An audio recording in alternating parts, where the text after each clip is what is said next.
Hello and welcome back to the Peony Patterns YouTube channel. My name is Ashley and I am the sew along host here at Peony Patterns.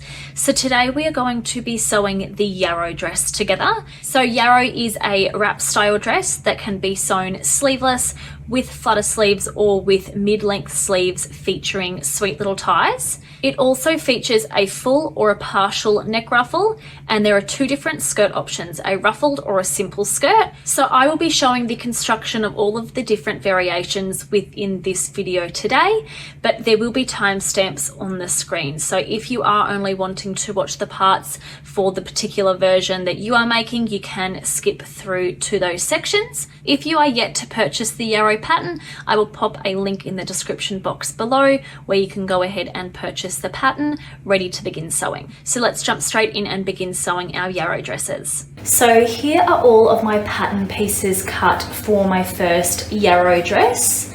So to start off with, I have my back bodice pieces cut. So that pattern piece is cut on the fold, and I have one in my main fabric and the other in my lining.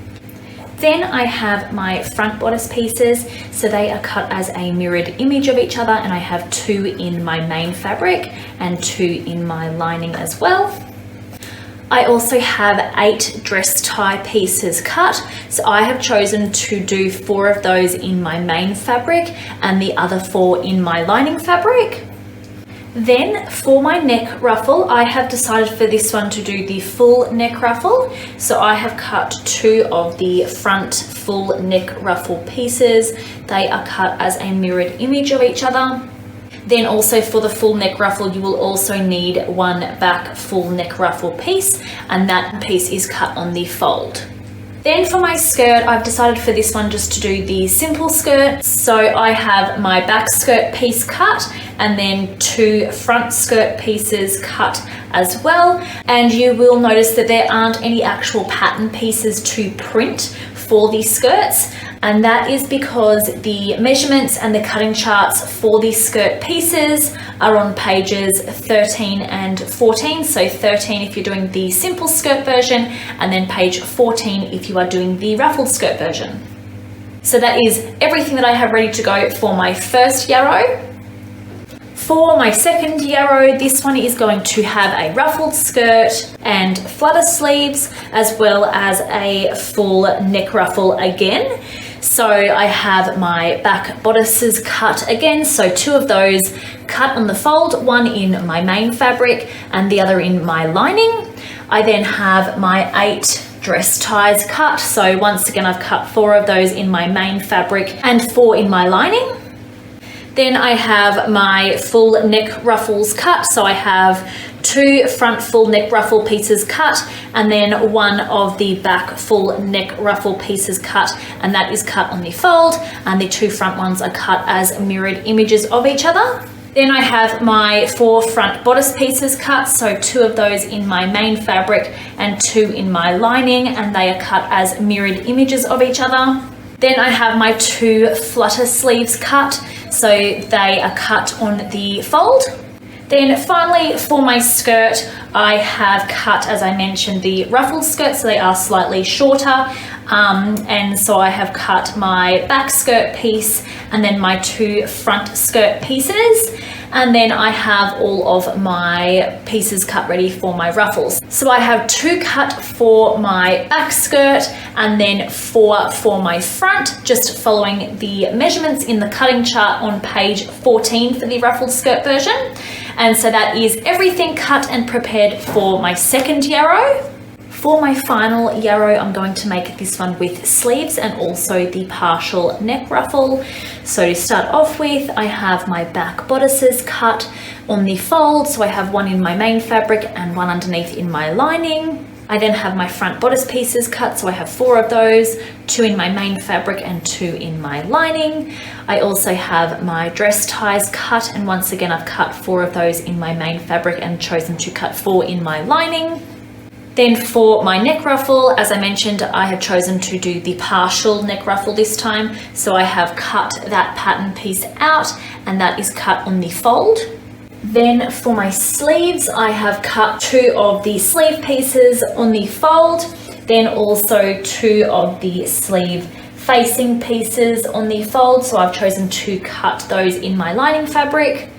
And then also the sleeve tie pieces, which I have chosen to cut in my main fabric. So there are 8 of those in total, just like there is 8 of the dress tie pieces. Then finally my skirt, so I've cut my back piece and 2 front pieces, and this one I have chosen to do the simple skirt again, so I have used the cutting charts from page 13 to find the measurements for those pieces. So that is everything for my 3 yarrows cut and prepared, ready to start sewing. Now to begin the construction of our yarrow dresses, we are firstly going to be working on constructing our bodices. And these following steps will be the same to follow, whether you are making the sleeveless version or adding the flutter sleeves or the tie sleeves to your yarrow dress. So to begin with, I have my main back bodice piece here, right sides up, and I'm going to be taking one of my front bodice pieces right sides down so that they are right sides together, aligning the corresponding shoulder and pinning in place, and then repeating that for our second front bodice piece.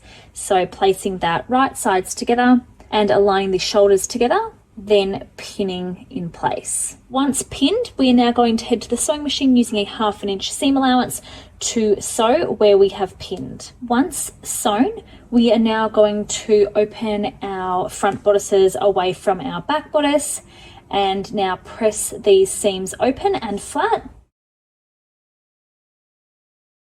And then we are going to repeat those exact same steps for our bodice lining pieces. So I have my back bodice lining piece here, right sides up, and I'm going to be taking my front bodice lining pieces, placing them right sides down and aligning them at the corresponding shoulders. Then we'll pin them in place at the shoulders.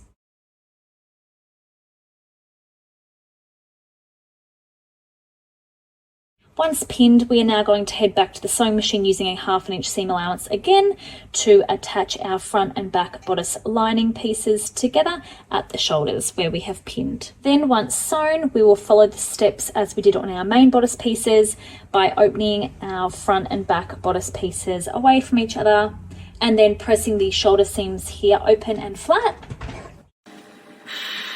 So now that we have pressed our shoulder seams open on our bodice lining pieces as well, we are going to pop those aside.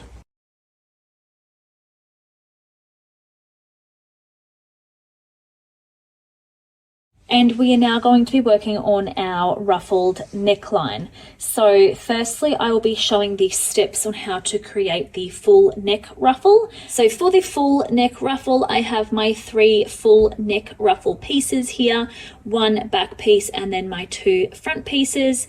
So we are going to start by taking our back piece right side up and then taking one of our front full neck ruffle pieces, placing that on top of the back right sides together, and we are going to align 2 of the short side seams of the back piece and now our front piece on top.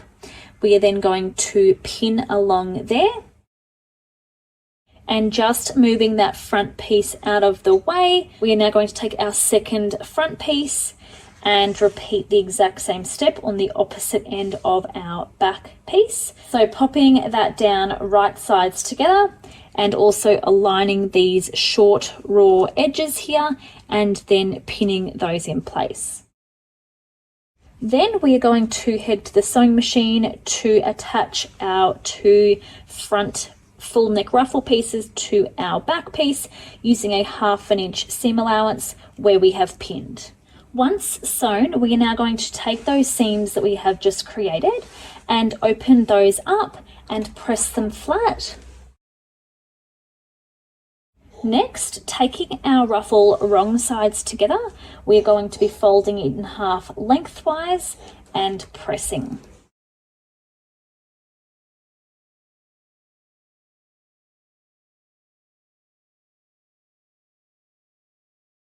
Now we will be sewing 2 rows of gathering stitches along the entire length of our full ruffle piece, starting with our first row of gathering stitches, which will be 1/4 of an inch away from the raw edge, starting from the fold here and sewing along the whole entire length of that piece. And then our second row will be 3/8 of an inch away from our first row of gathering stitches, and we will also sew that along the whole entire length of our ruffle piece. So once we have now sewn our 2 rows of gathering stitches along the entire full neck ruffle piece, we are going to be attaching that to our main bodice. So I have just separated my front bodice pieces away from my back bodice piece, and I have my main fabric right sides up. Now we are going to be taking our ruffle piece and aligning the seam in our ruffle piece with the shoulder seams of our bodice. So we are going to align one of those and pin that in place. And then taking the second seam in our ruffle piece and then aligning that with our shoulder seam on the opposite side of our bodice. Next, we're going to be taking the curved ends of our full neck ruffle piece and aligning that to the full neck ruffle placement marks on our front bodices. So we will just line that up and pin in place. Then repeat that for our second side as well. So now once we have pinned in those points, we are now going to be taking our gathering threads and gently gathering our ruffles to be the exact same length as our bodice neckline, and then we will distribute those and pin in place. So once we have then gathered our entire full neck ruffle up to be the same length as our neckline of our bodice, we are now going to distribute these gathers evenly and pin in place.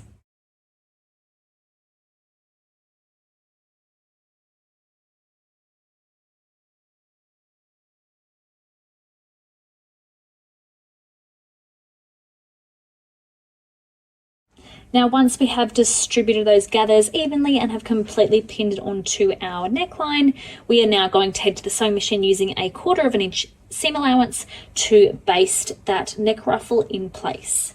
Once you have now basted your full neck ruffle in place, we are now going to go ahead to construct and attach our dress ties. I'm going to now be showing how to construct and attach the partial neck ruffle.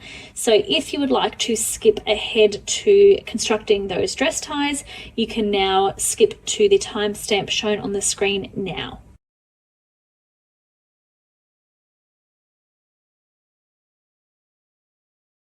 So if you have decided to add the partial neck ruffle to your Yarrow dress, this is what we will now be working on. So taking our one piece that we have for our partial neck ruffle, we are going to be folding it in half lengthwise and wrong sides together and pressing that.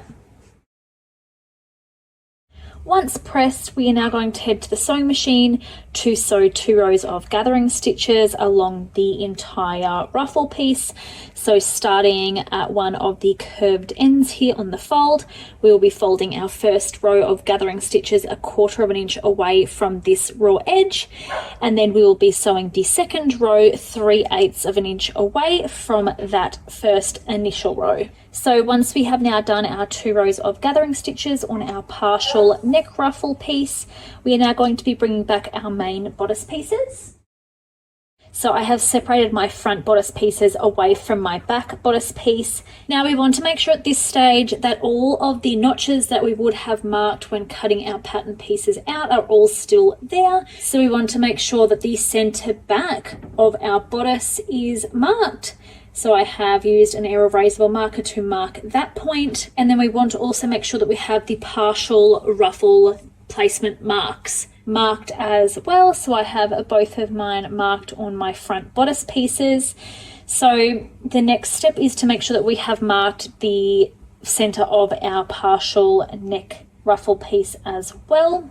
Mine has worn off, so I'm going to quickly remark mine in just by folding that in half and marking the halfway point up against the raw edge here.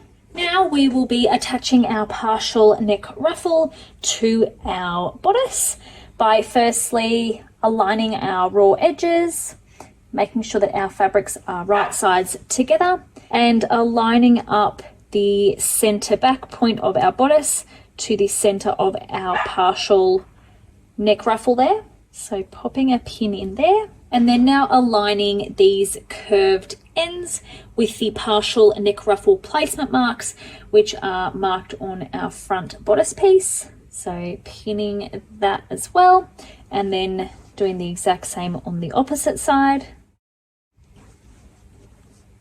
Once we now have those areas pinned, we are now going to gather our partial neck ruffle to be the same length as our bodice neckline.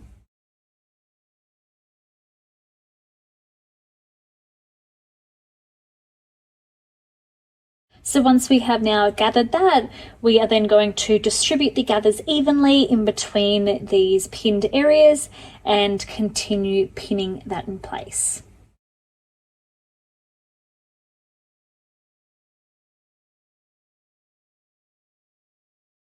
Once we have now pinned our partial ruffle in place, we are now going to head to the sewing machine using a 1/4 inch seam allowance and a basting stitch to baste that in place.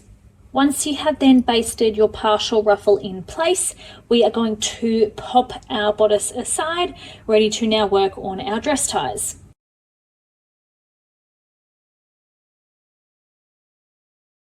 So now we are going to be creating our dress ties. I have chosen to cut 4 of those in my main fabric and the other 4 required in my lining fabric. You don't need to use your lining fabric for your second set of dress ties, but I have just chosen to do that for the dress ties that will be inside of the dress. So now going ahead and taking 2 of our dress tie pieces that we have cut, we are going to be placing them right sides together and pinning in place. And then just repeating that step for the remaining dress ties.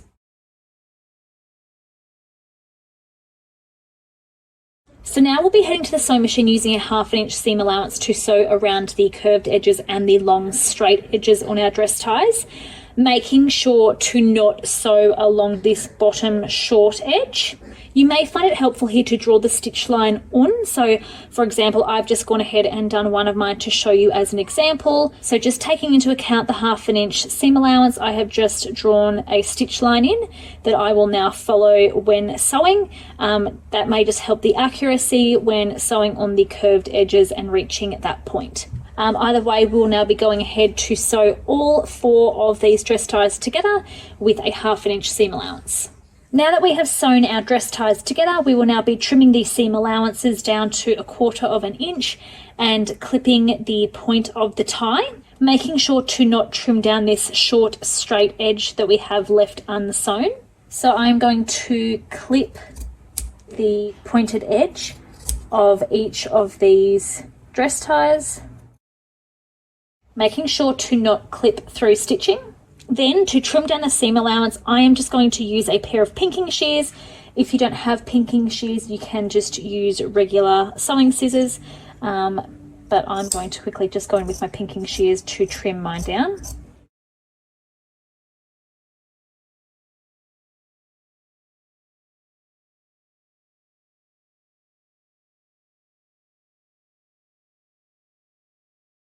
Now just one last step to complete to reduce the bulk when the dress ties are turned out the right way. We are going to carefully just taper each side of this angled point here down to 1/8 inch, making sure when doing so that we are really careful that we do not clip through any stitching.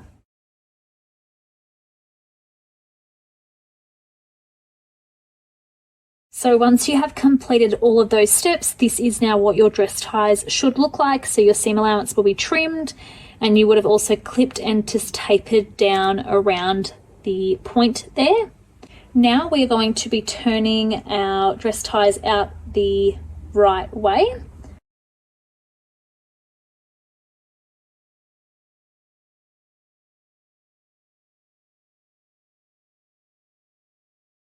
And now very carefully we're going to push out that pointed tip. So I'm just using a blunt pencil for this stage. And we want to make sure that we do not pierce it through the point of the tie there. So I'm going to continue on by repeating that step on all of my remaining dress ties.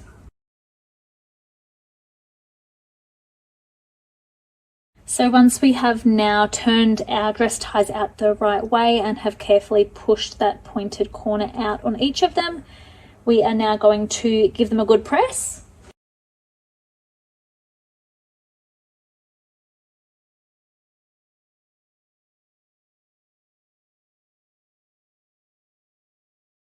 Now to attach our dress ties, we are going to be bringing back our main bodice piece with our ruffled neck already attached.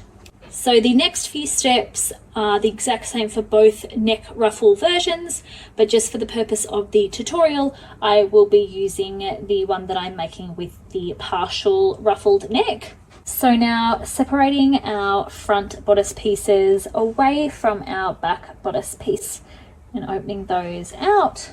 So we now want to ensure that the position of our front bodice pieces are as shown. And starting on one side of our front bodice main pieces, we are now going to be measuring up 3/4 of an inch from this bottom raw edge of our bodice along the center front here.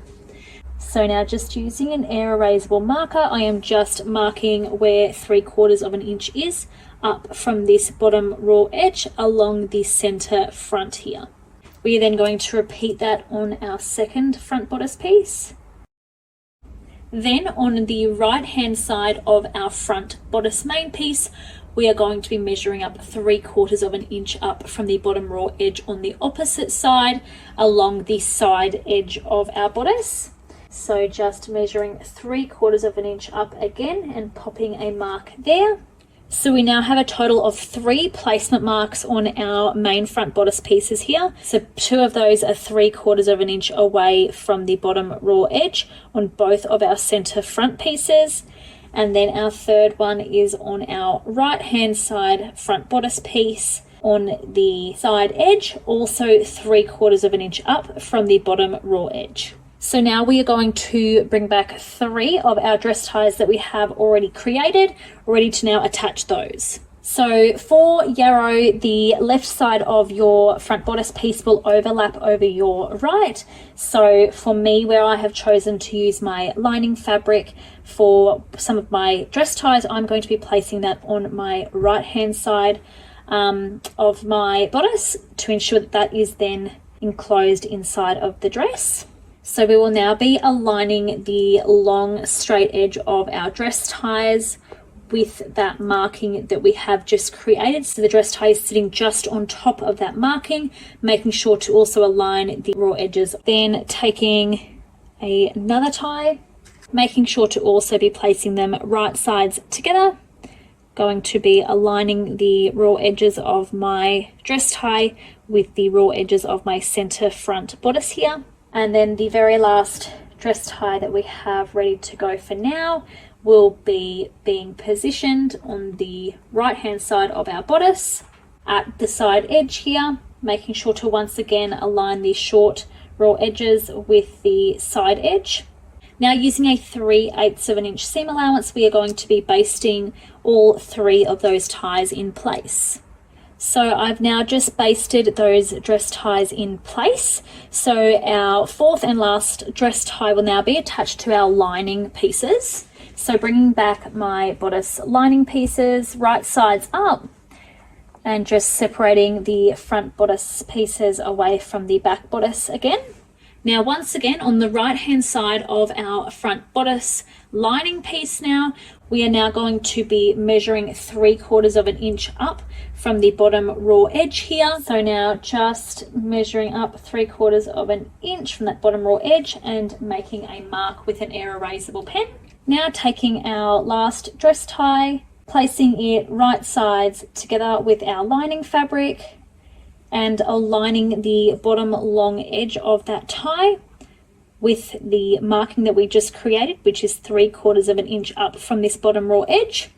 Then we'll be heading back to the sewing machine to use a 3/8 of an inch seam allowance, again with a basting stitch to baste that last dress tie in place. You will now have your bodice completed. So now that you have basted your dress ready tie to now in work place on the to your different bodice versions lining separately. pieces.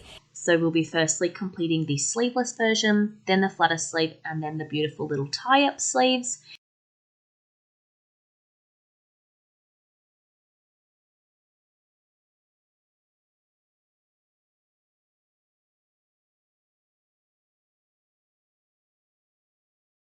So if you are joining in and sewing the sleeveless Yarrow, these are the steps for you to now complete your bodice. So I have my main bodice right side up, so I have my neck ruffle and my dress ties in place facing up towards me, and I have my bodice completely opened out. So my back bodice is here with my front bodice pieces opened away from it. Then I also have my lining fabric here as well. So we are going to take our lining fabric and place it right sides down with our main fabric, and obviously matching up the corresponding bodices. So my two front bodices are matching up, and then my back bodice is matching up as well. So at this step we are going to be pinning up the center fronts and around the entire neckline, sandwiching our neck ruffle and also the dress ties on the center front in between our lining and our main fabric. So starting off by matching up the shoulder seams on our main fabric to the shoulder seams on our lining, pinning those in place and making sure to also align the raw edges of our lining and our main. Then just pinning the second shoulder seams together. Next, we are going to pin down at the center fronts, and also on the opposite side. Once we have those areas pinned, we are now going to just continue pinning our lining to our main fabric around the neckline.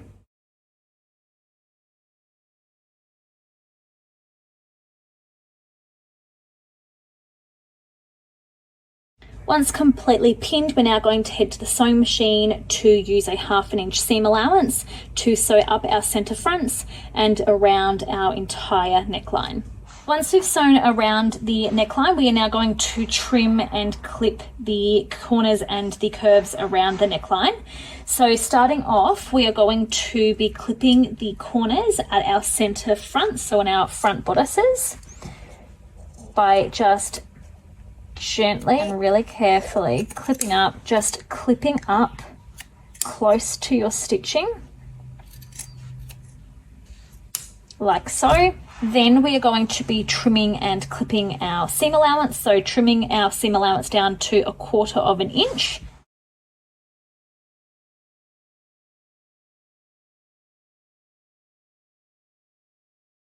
And then clipping the curves, so especially around our shoulder seams and our back neckline. So we are going to start by clipping in towards that stitch line, making sure to not cut through our stitching. And then just by clipping the curve, that will then help that sit nicely when turned out the right way. Alternatively, at this step, you can use a pair of pinking shears for all of these steps instead. So I'm going to go ahead and quickly do that.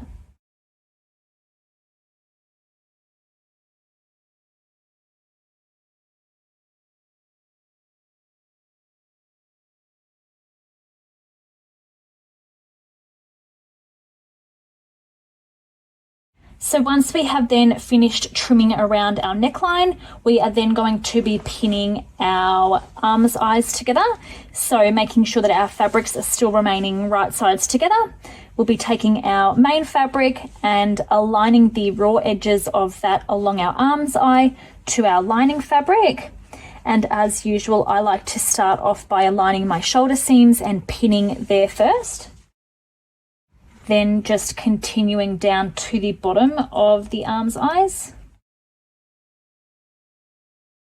And then we are just going to continue pinning those together.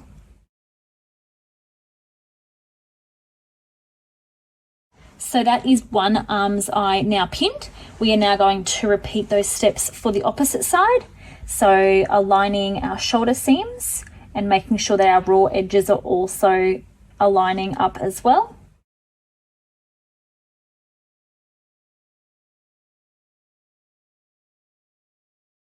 So once both arms' eyes are now pinned, we're going to head back to the sewing machine using a 1/2 inch seam allowance to sew where we have pinned. Once we've then sewn the seams around our arms' eyes, it's now time to trim those seams down to 1/4 inch and also clip into that curve like we did earlier on our neckline. Alternatively, at this stage you can use pinking shears again, so I'm going to go ahead and quickly use those.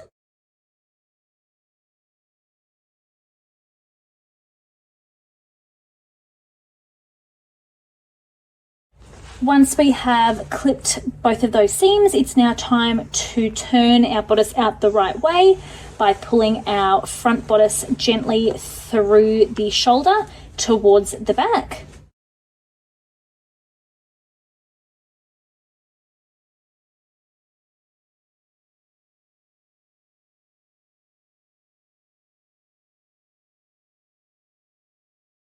Once you have then turned your bodice out the right way, you can then carefully and very gently push out the corners, especially here in the center front bodice areas.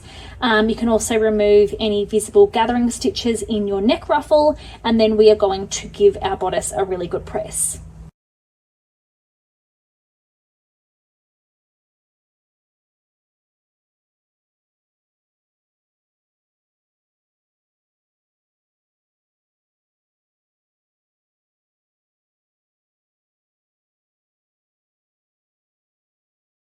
Once pressed, we are placing the bodice once again right side up. So I've opened my front bodices away from my back and I have my main fabric facing up towards me. I'm now going to separate the main and the lining on all 3 sections. So my 2 front bodices and then also my back bodice. So now looking down, our lining and our main pieces are all separated from each other. Now bringing one side of our front main and lining piece, we are going to flip it over, right sides together with the corresponding back, matching up our lining pieces and our main pieces. And we are going to start by aligning the arm's eye seam together on both pieces and pinning, then just continue pinning all the way down both sides, making sure wherever you have already previously basted any dress ties that they are now being sandwiched in between. So that is now one side pinned, so that our front lining and main pieces are now pinned to our back lining and main piece on one side. Now we are going to repeat that for the second side, so taking our second front bodice, flipping that over right sides together with that corresponding back and aligning the arm's eye, then just continue pinning the entire way down, making sure to match linings to linings and your main fabrics together and sandwiching the dress ties in between both fabrics. Now that you have both of those side seams pinned, we are going to head to the sewing machine using a 1/2 inch seam allowance to sew exactly where we have pinned. Then once sewn, it's now time to open those seams up and press them flat.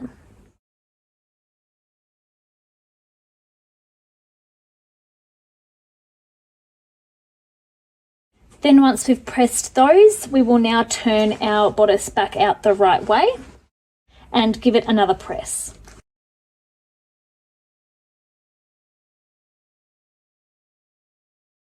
Then once pressed again, the following step is optional, but if you would like to, we can now go along the bottom raw edge of our bodice the entire way around and do a basting stitch with a 1/4 inch seam allowance to just baste and hold our main fabric to our lining. So just make sure that if you do decide to do that, that you move your dress ties out of the way so that they don't get caught in the stitching.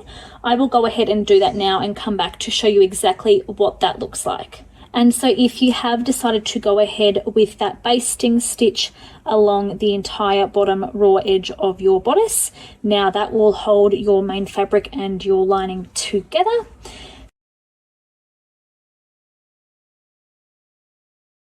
So now we are going to be preparing and constructing our flutter sleeves. So I have my 2 flutter sleeves here. We are going to be taking one of those at a time, folding them in half with the wrong sides of our fabric facing each other. So we're folding it in half lengthwise and pressing that in place. Then we will repeat that same step for our second flutter sleeve. So folding it wrong sides together in half lengthwise and pressing.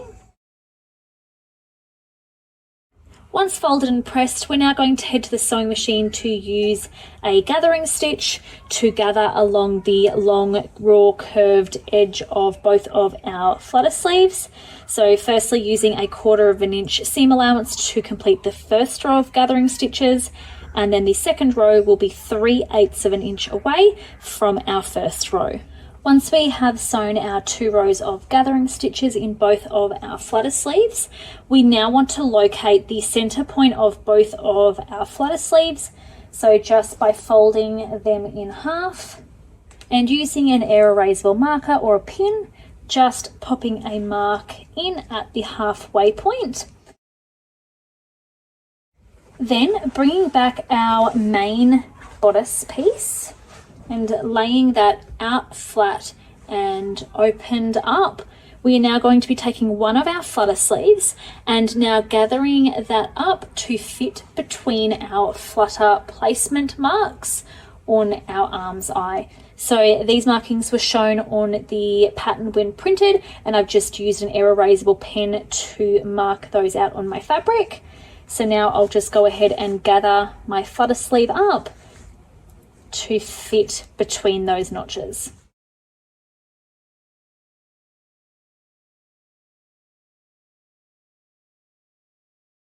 So once gathered, and now that it is fitting between those flutter placement marks, we are now going to be placing our flutter right sides together with our main bodice piece, aligning the raw edges now of our flutter with the raw edges of our arm's eye. We are then going to pin each end of our flutter at the corresponding placement mark.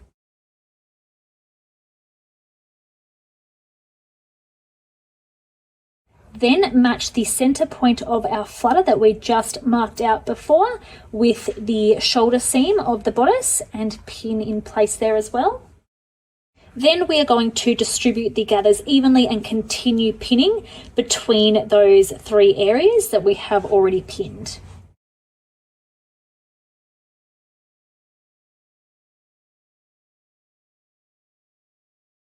So once we have pinned one of our flutters in place, we are now going to repeat those steps for our second flutter. So just simply gathering that flutter to now fit in between the flutter placement marks on our arm's eye. Then once gathered, we are going to be matching it right sides together with our main bodice and starting off by pinning the end of our flutter to the corresponding flutter placement marks.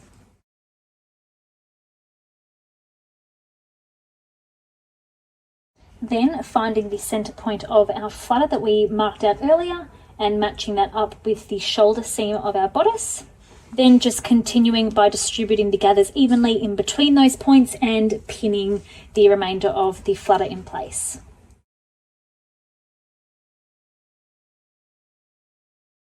So now that we have both of our flutters pinned in place to our bodice, we're now going to head to the sewing machine using a 1/4 inch seam allowance to baste our flutters in place. So now that we have basted our flutters in place, we are now going to be completing our flutter sleeve bodice. So starting off with our bodice completely opened out, so I have my two front bodices separated away from my back bodice. We are now bringing back our bodice lining and laying that directly on top with right sides together. So obviously matching our front bodices up and our back bodice up. So at this stage we will now be sandwiching our neck ruffle and also our dress ties in between our main bodice and our lining. And now aligning our raw edges, we are going to start pinning our lining to our main bodice, starting at the shoulder seam, so matching up the shoulder seam on our lining to the shoulder seam on our main bodice piece. Then I'm going to continue pinning down to the center front of our bodices. So making sure also at this stage that our dress ties are lying completely flat and we aren't going to get the point of those caught up in our seam allowance at all. Then pin the second center front. Then we are just going to continue by pinning the remainder of our bodice lining to our bodice main piece around the neckline, making sure that the flutter sleeve is staying completely out of the way so we don't get that caught into our seam allowance as well.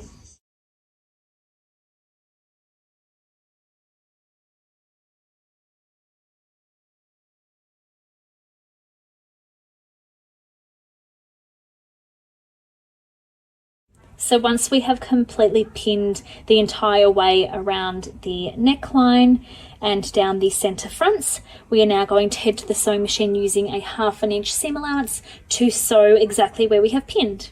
So once you have finished sewing and your main and lining bodice pieces are now attached, we are going to trim and clip down this seam that we have just created.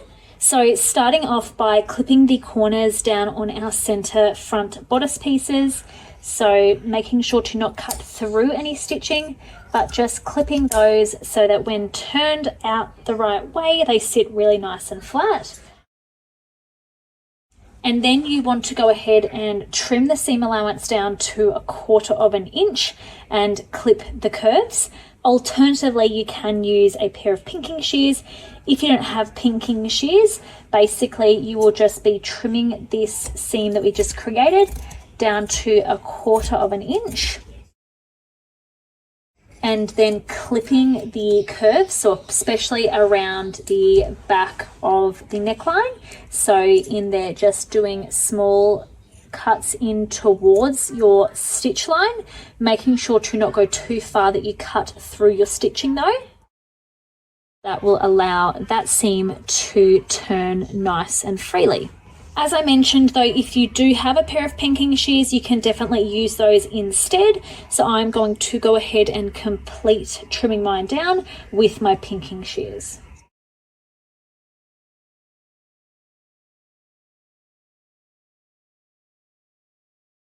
So once we have finished trimming our seam down, we are then going to be pinning the arm's eye of our main and lining together, aligning the raw edges and sandwiching our flutter in between.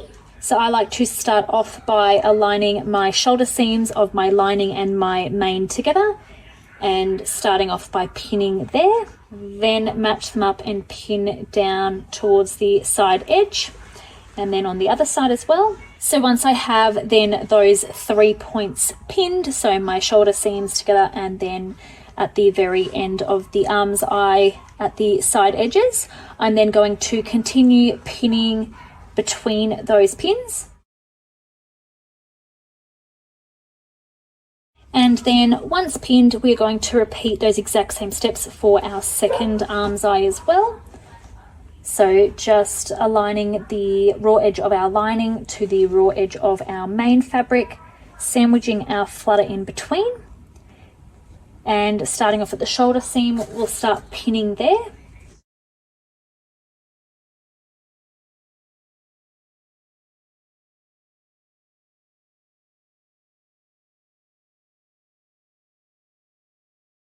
Then heading back to the sewing machine, we are going to be sewing exactly where we have pinned on both arms eyes using a 1/2 inch seam allowance. So once we have then sewn around both arms eyes, we are going to be trimming the seam allowances that we just created there as well. So either by trimming that seam allowance down to 1/4 inch and then clipping into the curve like I showed before at the neckline, or alternatively you can use pinking shears instead. So I'm going to go ahead and quickly do that.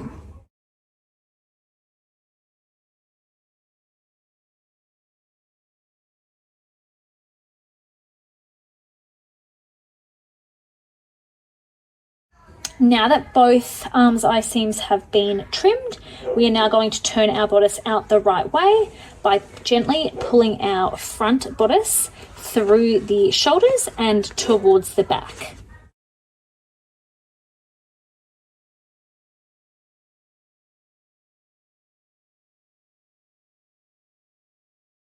Once you've turned your bodice out the right way, you can then go ahead and remove any exposed gathering stitches in your neck ruffle and also your flutters. And then we are going to give our entire bodice a really good press.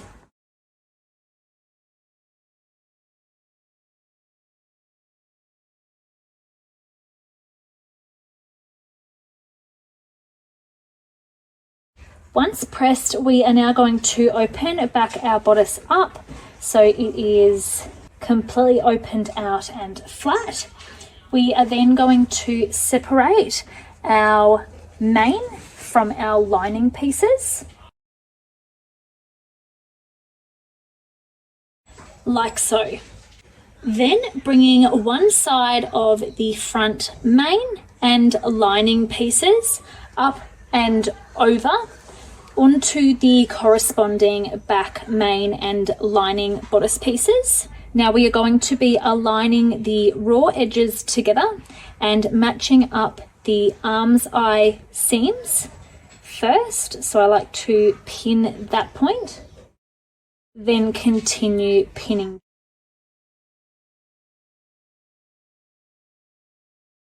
So once pinned, you now have your front main bodice piece pinned to your back main bodice and your front lining piece pinned to your back lining. So we are then going to repeat that for the second side. So bringing our front bodice over and aligning the raw edges and starting off by pinning that arms eye seam together. Then continue pinning the linings together, and then your mains together. Once pinned, we are now going to head to the sewing machine using a 1/2 inch seam allowance to sew where we have pinned. So now that we have sewn the side seams of our bodice, we are now going to open those seams up and press them flat.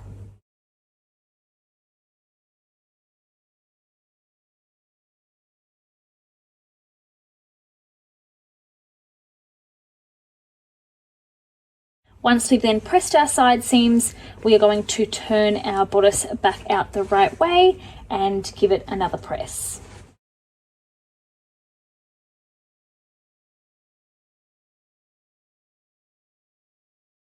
Once you have then repressed your bodice again, this next step is optional, but you can now go ahead and baste along the bottom of your bodice, so connecting your main fabric and your lining fabric together using a 1/4 inch seam allowance. Just ensure that your dress ties are out of the way if you are basting to make sure that they don't get caught in that stitching.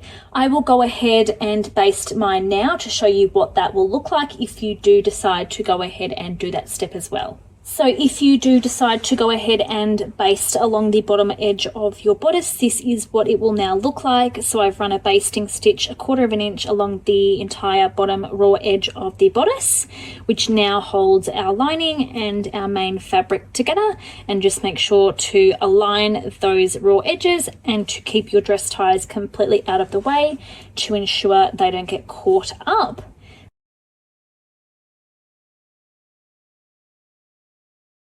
Now finally, to create the sleeved bodice, we are going to be opening up our bodice, so separating our front bodice pieces away from our back piece.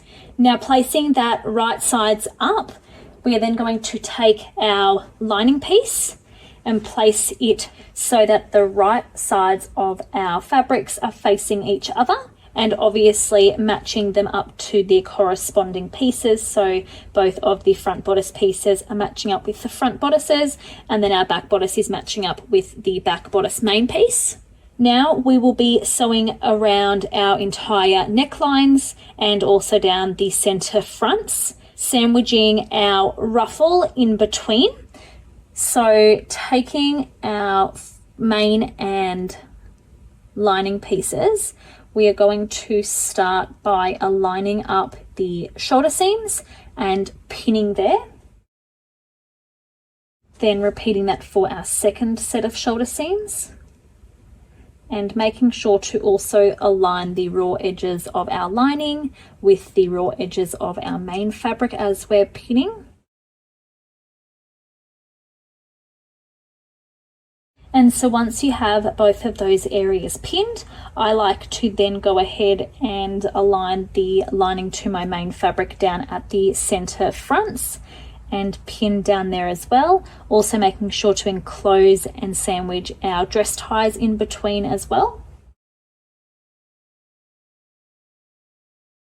Then doing the same for the second center front pieces as well. And then from there, we're going to just continue pinning the entire way around the neckline, making sure to align the raw edges of our main and lining fabrics together, sandwiching our neck ruffle in between as we go.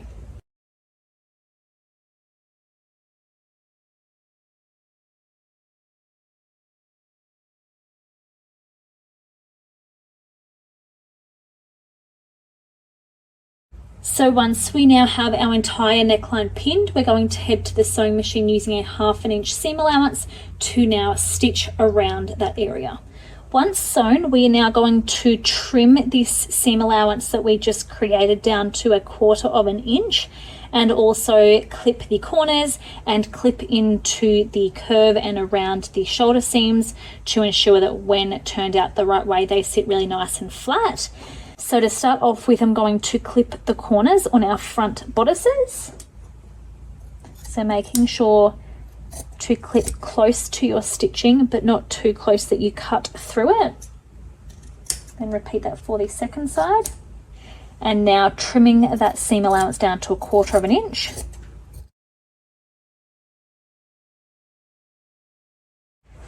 Then once you've trimmed it down, just clipping in towards the stitch line. So making sure to not cut through your stitches. And then that will allow your bodice to sit really nice when turned out the right way around that curve. Alternatively, at this step, you can use a pair of pinking shears instead. So I'm going to go ahead and complete mine now with a pair of pinking shears.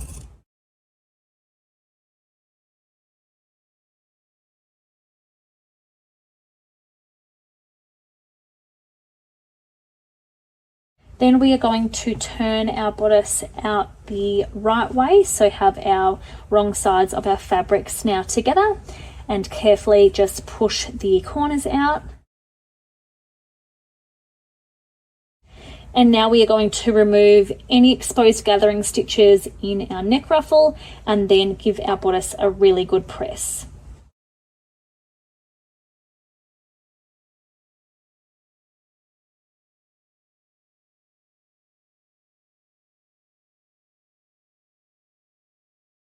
Once you have finished pressing, we're going to take one of our front bodice pieces and separate the lining away from the main fabric. So I have my entire bodice opened out and the right side of fabric facing up towards me, and then I've just flipped the lining out so that I'm looking at the right side of my fabric there as well.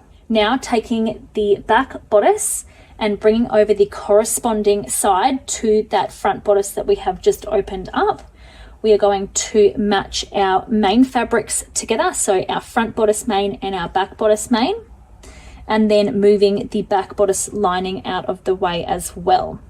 So we now only have our two main fabrics that we are working with, and we are aligning those right sides together and aligning the raw edges up together as well. Then we are going to pin those. Now taking our back bodice lining piece that we have just moved out of the way, we are going to bring up the lining piece for our front bodice that we also moved out of the way, making sure that any dress ties are being sandwiched in between. Now taking our right sides of our lining pieces together for that exact same side, we are going to be pinning those now right sides together, making sure to align the straight raw edges. So now that we have our main pieces pinned together, right sides together, as well as our lining pieces pinned right sides together for one side, we are going to repeat those same steps for the remaining side of our bodice. So having our bodice facing up towards us, here is my front bodice piece and my back bodice piece pushed towards the back. I'm going to flip my lining out from underneath my front bodice piece. Then bringing over my back bodice, right sides together, and moving the back lining out of the way. We are going to be matching up those side edges and pinning in place. Then repeat the steps for our lining on this side as well. So taking our back bodice lining with our front bodice lining, right sides together, and pinning in place.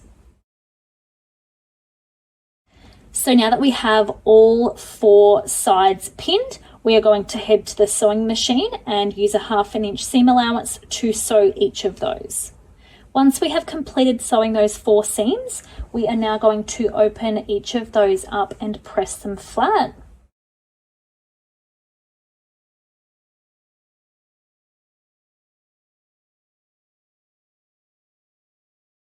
Then turning our bodice back out the right way. So now our bodices are ready for our sleeves to be constructed and added, but at this step it is completely optional, but if you would like to, you can now go ahead and baste your main and your lining fabrics together at the arm's eye using a 1/4 inch seam allowance. So if you would like to go ahead and baste your arm's eyes, I like to match my side seams together on my main fabric and my lining and pop a pin in there, and then match up my shoulder seams, and then that holds your fabrics together perfectly, ready to now go ahead and do that basting stitch if you wish. I will go ahead and do mine and come back to show you what that will look like if you do decide to go ahead with that step.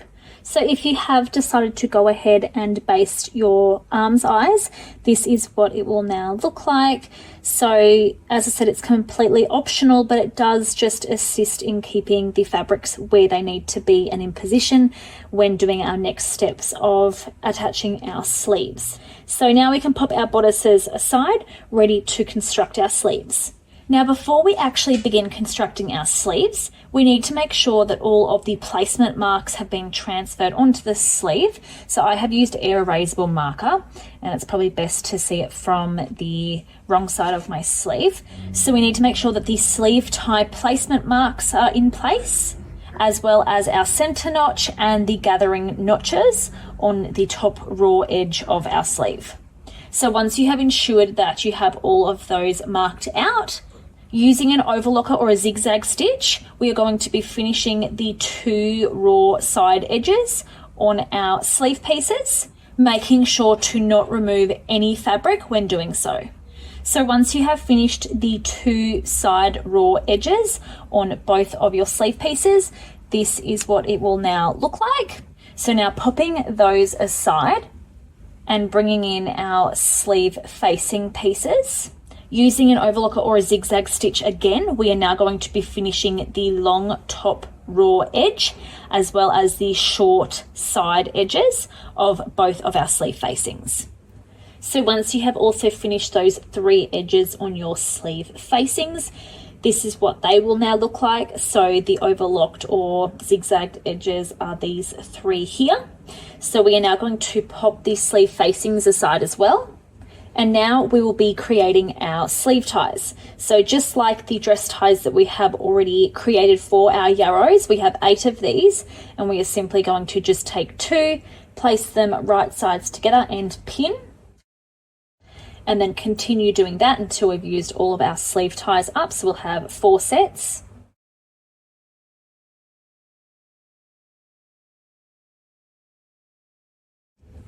So we now have 4 of these sets for our sleeve ties now pinned together.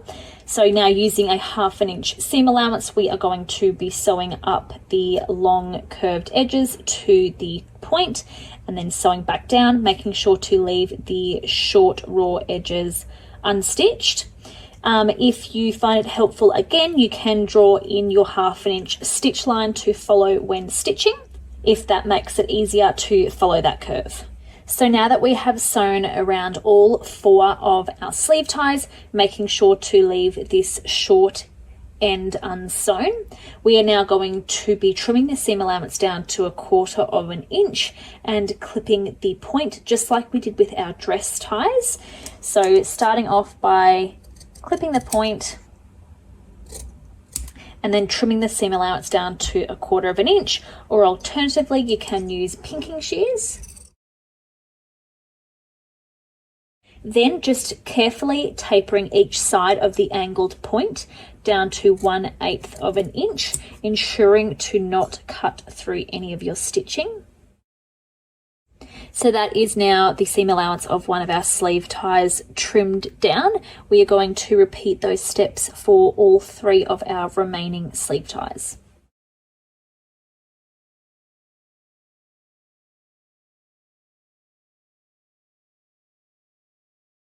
Then using a turning tool, we are going to gently turn them out the right way.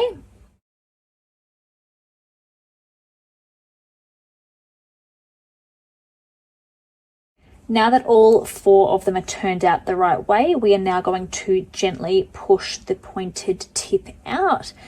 So I'm just using a blunt pencil to do that, and repeat that on the remaining sleeve ties.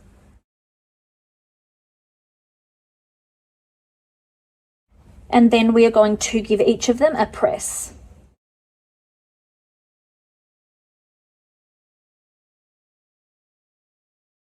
So now that we have all 4 of those prepared, we are going to bring back one of our sleeve pieces and take just 2 of our sleeve ties. Now taking one of those ties, we are going to be placing that onto our sleeve, right sides together, and aligning the bottom long edge of the tie now in line with the sleeve tie placement mark that we had marked out on our sleeve already. And then the short raw edge of the tie will now be aligned with this inner raw edge of our sleeve keyhole. So we are going to pin that in place and then repeat that for our second sleeve tie. So doing the exact same on the opposite side of that sleeve keyhole and aligning the short raw edge with that raw edge of the keyhole and pinning in place. Now using a 1/8 inch seam allowance, we are going to baste both of those in place. So once we have then basted both of those sleeve ties to our first sleeve, we are going to take one of our sleeve facings that we prepared earlier with the overlocked or zigzagged edges, and then placing that right sides together and aligning the sleeve keyhole and aligning it to the bottom raw edge of our sleeve and the side edges as well. So now our sleeve ties are sandwiched in between our sleeve facing and our sleeve piece.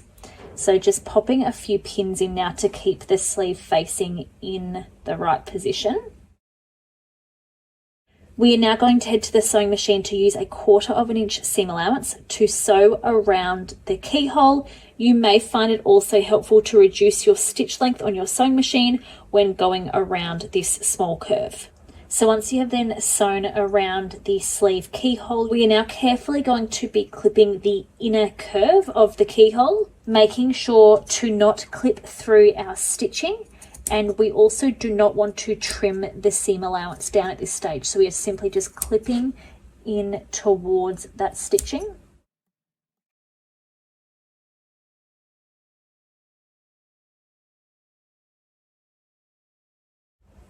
Once you have then finished clipping the inner curve, we're going to take both sides of our sleeve facing and fold them up out of the way, which will then expose our sleeve ties.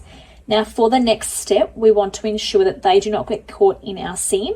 So we are going to move those out of the way and pin them up out of place. Then reposition your sleeve facing back in place, aligning it with the bottom raw edge and the side edges of your sleeve. Now along the bottom raw edges of our sleeve facing and our main sleeve piece, we are going to be pinning those together. So making sure that they are staying aligned as pinning.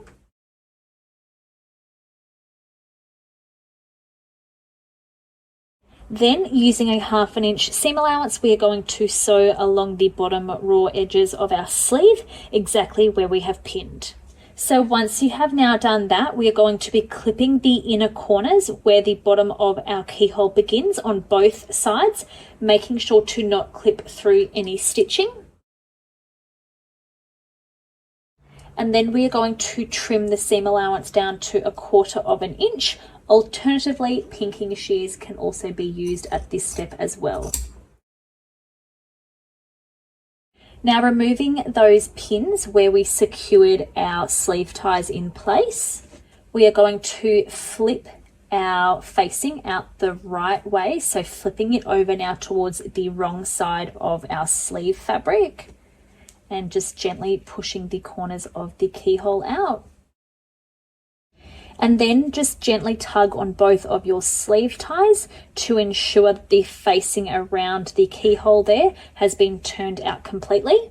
Now we are just going to give our sleeve a press.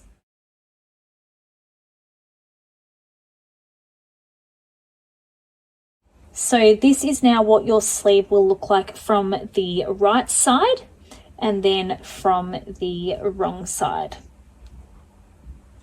Now using the 2 gathering notches at the top curved edge of our sleeve, we are going to be doing 2 rows of gathering stitches between these. So the first row will be 1/4 inch away from the raw edge, and the second row will be 3/8 inch away from our first row of gathering stitches.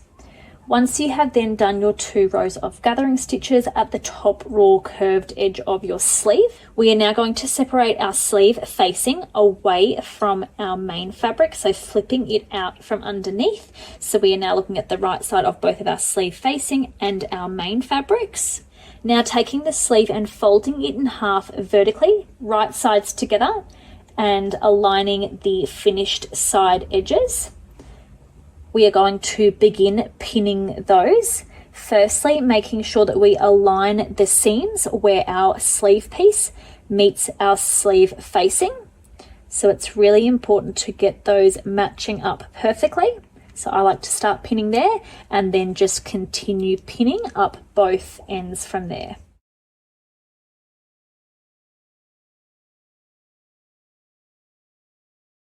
Once pinned, we are now going to head to the sewing machine using a 1/2 inch seam allowance to now stitch where we have pinned down those side edges. So once you have now sewn that side seam, you may want to quickly just double check to ensure that the seam where our facing meets our sleeve piece lines up perfectly along both sides. Then once you have checked that, we are going to press this seam open and flat. Now with the sleeve still turned the wrong side out, we are going to refold our sleeve facing back up over the sleeve towards the wrong side of the fabric. So the wrong sides of our fabrics will be together. Now we are going to be carefully aligning the side seams of our sleeve to the side seam in our sleeve facing so that they match up in a straight line, and then we are going to pin our facing in place. So now heading to the sewing machine, we are going to be stitching in the ditch from the right side of our fabric. So by stitching in the ditch, that is essentially stitching right in the center of the seam that we have already created there. So it will then be hidden inside the seam and won't be visible as much. And then that will also catch our facing from the other side to ensure that the facing is then secured to our sleeve.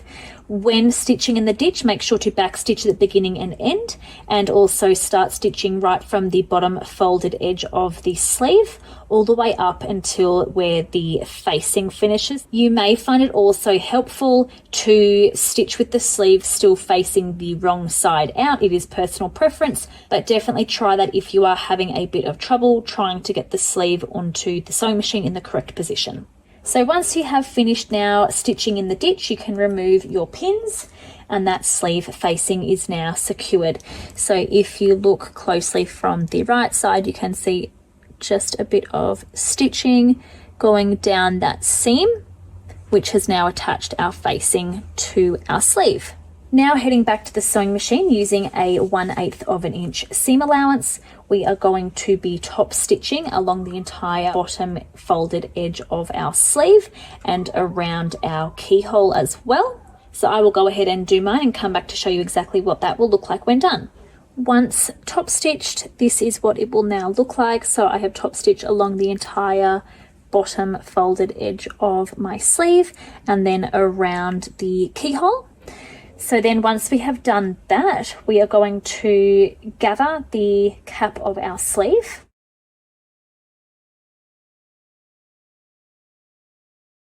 So just using the gathering stitches that we did before, I've gathered my sleeve cap and we are going to leave the tails of thread there so we can adjust those gathers when setting it into our bodice. So that is now one of our sleeves done. We're going to repeat all of those steps now to create our second sleeve. So taking our main sleeve piece right sides up and taking our 2 sleeve ties, we are going to position them, keeping the bottom long edge of our sleeve tie in line with our sleeve tie placement mark and aligning the raw edge of our sleeve tie in line with the raw edge of the keyhole opening. Then repeat that for our second sleeve tie. Once both of those sleeve ties are now pinned in place, we are going to be heading to the sewing machine to use a 1/8 of an inch seam allowance to now baste those to our sleeve. Once our sleeve ties are basted in place, we will then bring over our sleeve facing and placing that right sides together with our main sleeve piece, aligning the keyhole and the bottom raw edges as well as our finished side edges. Then pinning that in place around the keyhole. We will then head to the sewing machine using a 1/4 of an inch seam allowance to sew around the keyhole, making sure to take our time, and also you can try reducing your stitch length to get around that curve. Once sewn, we can now clip around that inner curve.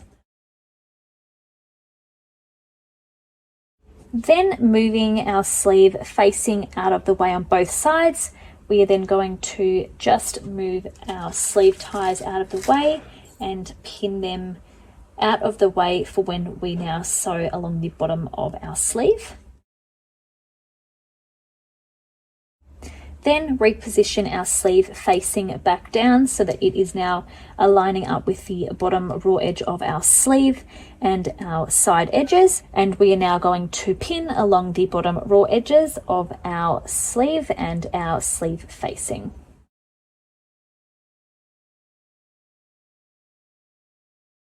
Once pinned using a 1/2 an inch seam allowance, we are now going to stitch along the bottom raw edges of our sleeve facing and also our sleeve, connecting those together.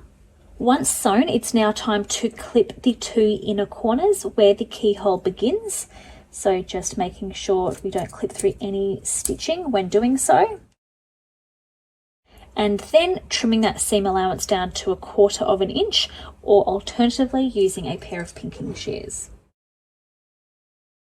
Then removing the pins that we have secured our sleeve ties with, and then flipping the sleeve facing out towards the wrong side of our sleeve, gently tugging on our sleeve ties to ensure that the keyhole is completely pulled out, and then gently pushing up those corners as well.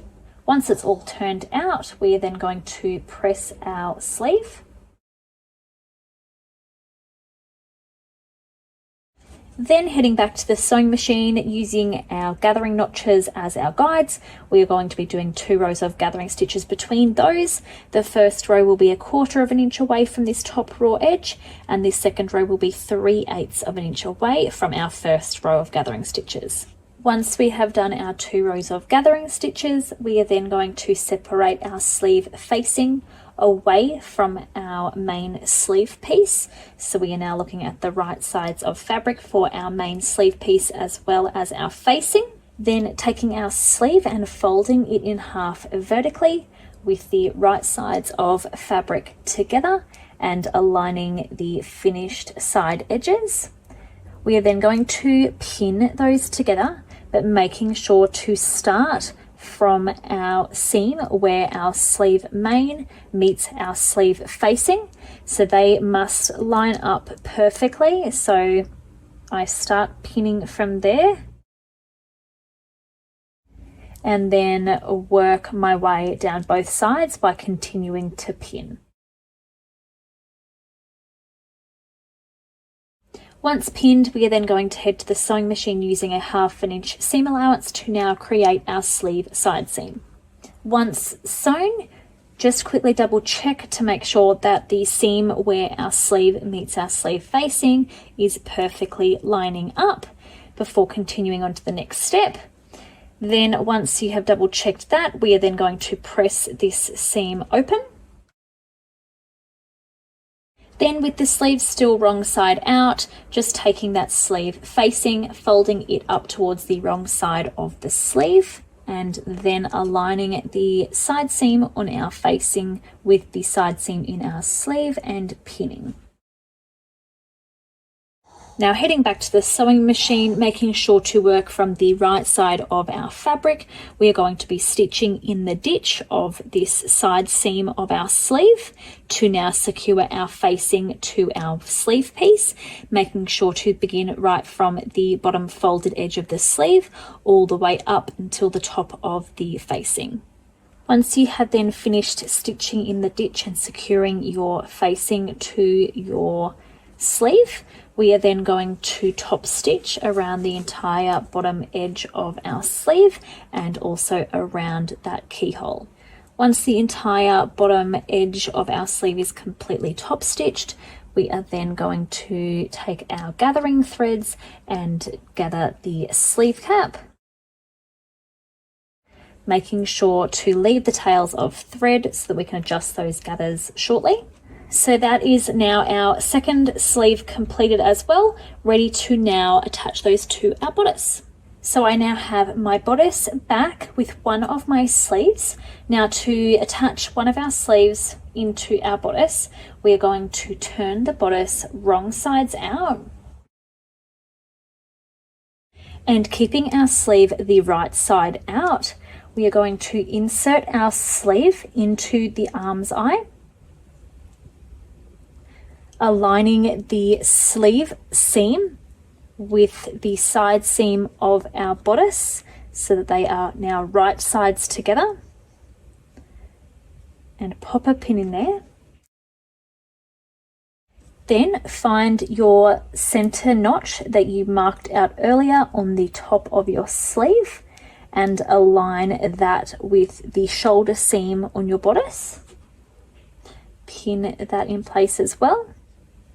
Then heading back down towards the underarm, which was the first pin that you put in at the side seam of your bodice and your sleeve, we are then going to work from there, continuing up the sleeve by pinning the sleeve to the bodice. And I'm going to just stop pinning where my gathering stitches start and then head back to the opposite side from under the underarm and continue pinning up that side as well. making sure to align the raw edge of your sleeve to the raw edges of your arm's eye as you're going.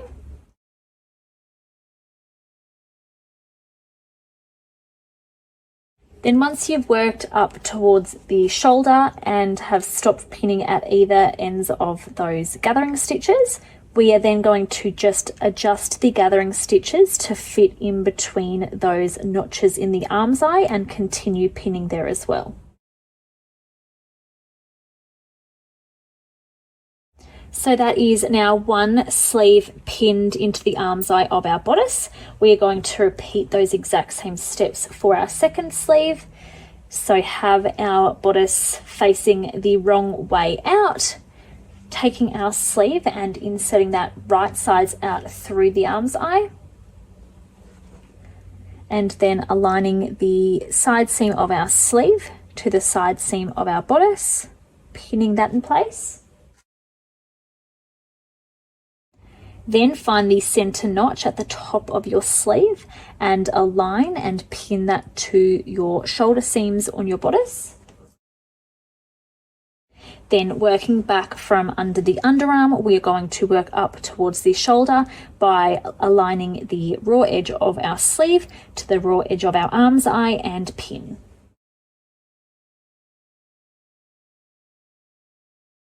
Once we have then reached either end of our gathering stitches, we will adjust those to fit into the arm's eye between those notches and continue pinning. Now that both sleeves are pinned to our bodice, we're going to head to the sewing machine, and using a 1/2 inch seam allowance, we will attach those and then finish the raw edge on both sleeves with either an overlocker or a zigzag stitch. Once you have then attached your sleeves into your bodice and have also finished the raw edges with an overlocker or a zigzag stitch, you can then remove any visible gathering stitches. Then we are going to turn our bodice out the right way and give it another press.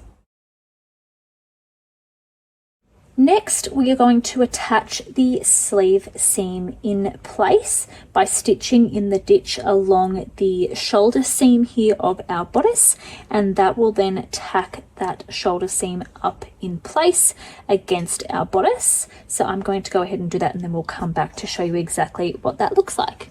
So I've just finished tacking that sleeve towards the bodice by stitching in the ditch along the shoulder seam there. So once you've done that, you can repeat that for your second sleeve.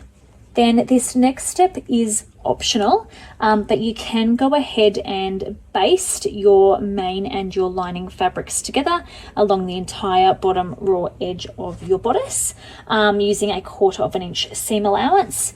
So I will go ahead and do mine now. So if you have decided to baste along the bottom edge of your bodice, attaching your main and your lining fabrics together, this is what it will now look like. And this is quite a handy step in keeping the bodice, main and lining fabrics together in preparation for attaching our skirt. So here are all of the different sleeve variations completed. So we have our sleeved, sleeveless and our flutter sleeves now finished.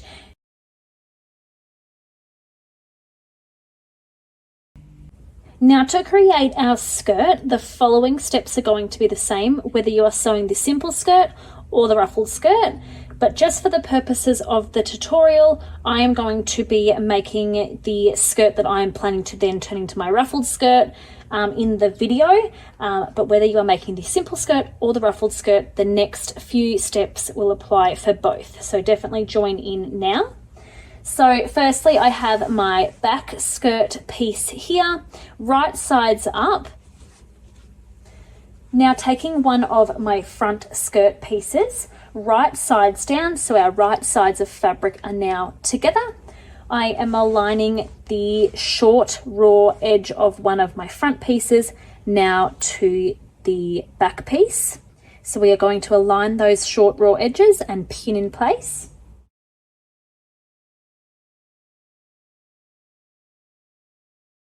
So now that we have one of our front skirt pieces pinned to our back skirt piece, we are going to repeat those steps with our second front skirt panel joining it to the opposite short end of our back skirt piece. So once again, right sides together and aligning the short edges, then pinning in place.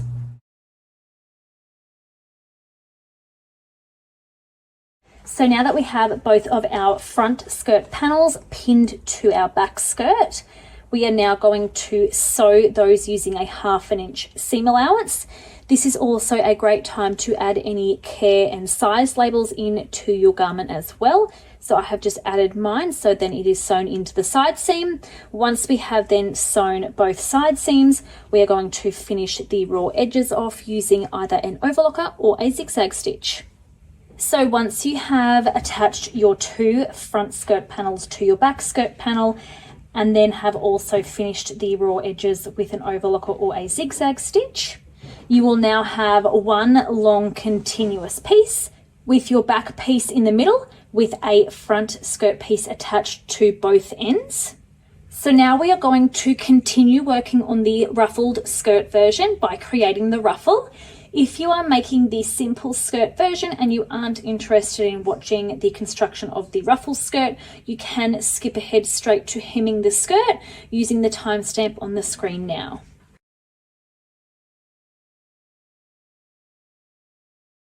So if you are making the ruffled skirt, you will have 2 ruffle pieces for the back skirt and 4 for the front. So there will be 2 front skirt ruffle pieces for each side of the front skirt.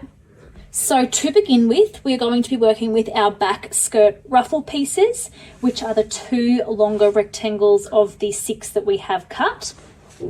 Now we are going to be placing those right sides together. So I have the right side of my fabric facing up for my first one and have flipped my second ruffle over to make the right sides of fabric face each other. Now aligning the 2 raw short ends together, we are going to pin along there. Once we have one end pinned, we are now going to head to the sewing machine using a 1/2 inch seam allowance and then finish this raw edge off with an overlocker or a zigzag stitch. So once you have then sewn your 2 back skirt ruffle pieces together at one of the short ends and then have finished off that raw edge, we can then press that seam towards one side and then pop our back skirt ruffle pieces aside. And then taking only 2 of the 4 front ruffle pieces, we are going to repeat the exact same step for those. So place them right sides together, aligning the 2 short ends on one side and pin. Once we have 2 of our front ruffle pieces pinned together on one side, we are then going to head to the sewing machine again using a 1/2 inch seam allowance to attach those and also finish off the raw edge with an overlocker or a zigzag stitch. Once we have then attached 2 of our front ruffle pieces together at one of the short ends and have then finished that raw edge as well, we are also going to press that seam towards one side and then pop them aside. And then taking our last 2 front ruffle pieces, we are going to repeat the exact same steps. So put them right sides together and align the short ends on one side, pinning them and then using a 1/2 inch seam allowance to attach them together and then finish that raw edge using an overlocker or a zigzag stitch. Once those steps have been completed, then it is time to press that seam towards one side.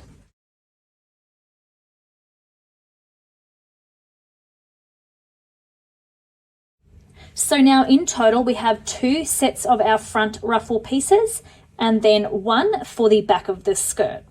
So now taking only 1 of our front skirt ruffle pieces, which I have here, and then my back skirt ruffle pieces here, I'm going to be placing the back skirt piece right sides up. Now taking one of our front skirt ruffle pieces and flipping it over so that they are right sides together, And just like before, we will now be aligning the raw short edges of our front skirt ruffles to our back skirt ruffles. Pinning that in place. Now, using a 1/2 inch seam allowance, we are going to attach one set of our front skirt ruffle pieces to our back skirt ruffles and then finish off that raw edge using an overlocker or a zigzag stitch. Once attached, just like with the previous steps, we are then going to open that up and press the seam flat towards one side. Then, now making sure to work from the opposite end of our back skirt ruffle pieces. If you are a bit confused and can't figure out which ones now are your front skirt and your back skirt ruffle pieces, your back skirt ruffle pieces will be longer in length than your front skirt ruffle pieces. So once you have then figured out which end is the opposite end of your back skirt ruffle pieces, we are then going to bring back our second set of our front skirt ruffles, placing them right sides together with our other end of our back skirt ruffle, aligning the short end and pinning in place. Then heading back to the sewing machine, we are going to be using a 1/2 inch seam allowance and then finish off that raw edge with an overlocker or a zigzag stitch. Then once again, we are going to press that seam towards one side. So once you have then done that, you will now have one long continuous ruffle piece, which is made up of 2 back skirt ruffle pieces, and then your 2 sets of front skirt ruffle pieces, which are now attached to either end of your back skirt ruffle set. So now we are going to be gathering our ruffle by doing 2 rows of gathering stitches along the top raw edge of our now full ruffle piece. So our first row will be 1/4 inch away from this top raw edge, and then our second row will be 3/8 inch away from our initial row. Now that you have done your 2 rows of gathering stitches along the entire top raw edge of your now full ruffle, we are going to be placing our ruffle wrong sides facing up towards us, and starting at one of the short ends, we will measure 1¼ inches in from the top raw edge where the gathering stitches have been sewn, and using an air erasable marker, we will mark out 1¼ inches in from that short end just above our gathering stitches. Then repeat that for the second short end as well. So measuring in 1¼ inches from that short end, and using an air erasable marker, just popping a mark in above our gathering stitches. Now we are going to be pressing up the entire length of the bottom of our ruffle by 1/4 inch. To make this next step a bit quicker and easier, we can actually use an overlocker or a zigzag stitch along the entire bottom raw edge of our ruffle, and then that stitch will then act as a guide when pressing up that 1/4 inch in place. So I will now go ahead and use my overlocker to overlock the entire long raw bottom edge of my ruffle, and we'll come back to show you exactly how to do that next step. So I have just gone ahead and used my overlocker to finish that long raw edge of my ruffle. So this step is completely optional. You don't have to do that. You can just simply fold that long raw edge up by 1/4 inch instead of doing that step. If you do decide to, however, overlock the raw edge, just make sure that you do not trim any of the fabric off whilst doing it.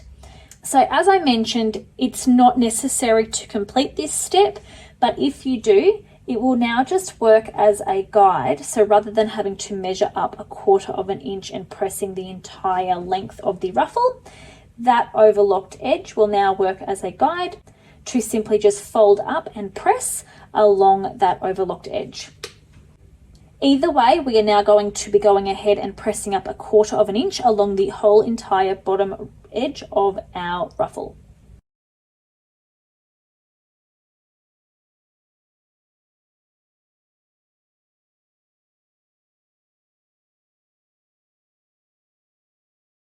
Once we have then folded the entire long bottom edge up by 1/4 inch on our ruffle, we are then going to fold that again by a further inch towards the wrong side of the fabric again and press to create a second memory crease.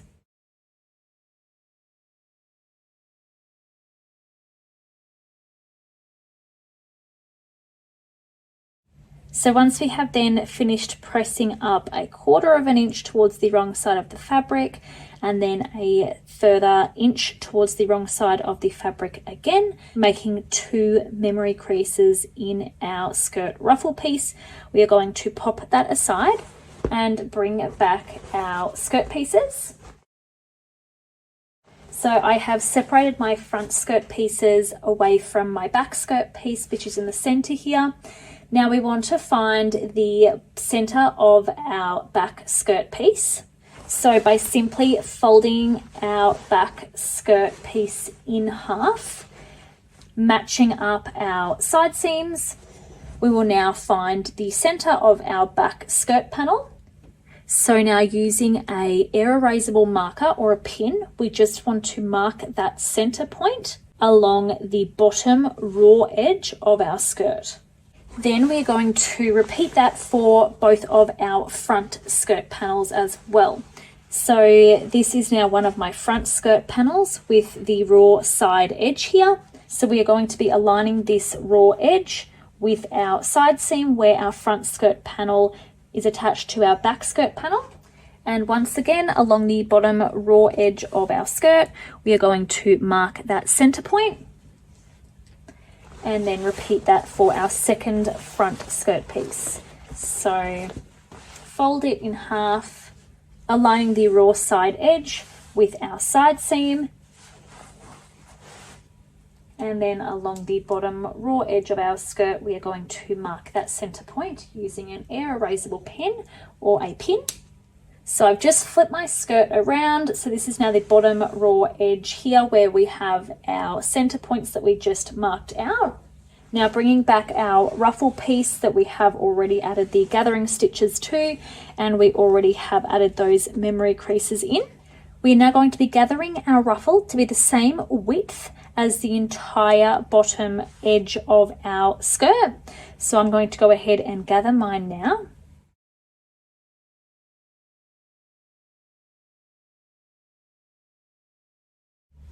So once you have finished gathering the ruffle to be the same width as the bottom of your skirt, we are now going to flip it over so that it is now right sides together with our skirt and begin pinning.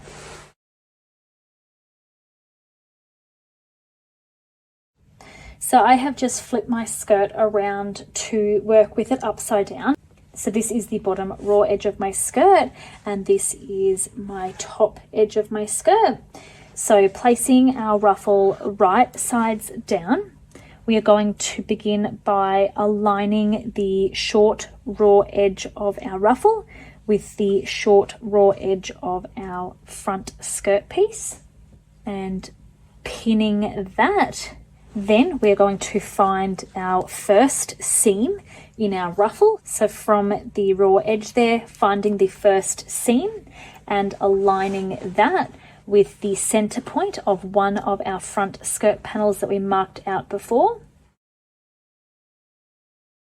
Then finding our second seam in our ruffle, and then that will be aligned to our first side seam, so where our front skirt and our back skirt meet. And as we are pinning, we are aligning the top raw edge of our ruffle with the bottom raw edge of our skirt. Then just moving that across and finding our next seam in our ruffle. That will then be aligned with the center point of our back skirt. So pinning that. Now finding the next seam in our ruffle piece. That will now be attached to our second side seam where the back skirt now meets the second front skirt panel. Pin that. And then our last seam in our ruffle will be pinned to the center point of our second front skirt panel. We are then finally at the end of our ruffle. So we will then be just aligning that short raw edge with the short raw edge of our skirt. Now that we have pinned the ruffle in place to those certain main points of our skirt, the next step is to make sure that we do not gather this last 1.25 inches of our ruffle. So that is the marks that we created earlier on our ruffle when we marked in 1 inch and 1/4 from the short raw edge along the top of the gathering stitches. So I will now pop a pin in on top of that mark to ensure that I do not gather that last 1.25 inches. So I'll repeat that for the second side as well. So just making sure that that last section until the point that we marked earlier has no gathers and pinning from that mark. So now that we have all of those main points pinned, we are going to distribute our gathers evenly between those and continue pinning our ruffle in place.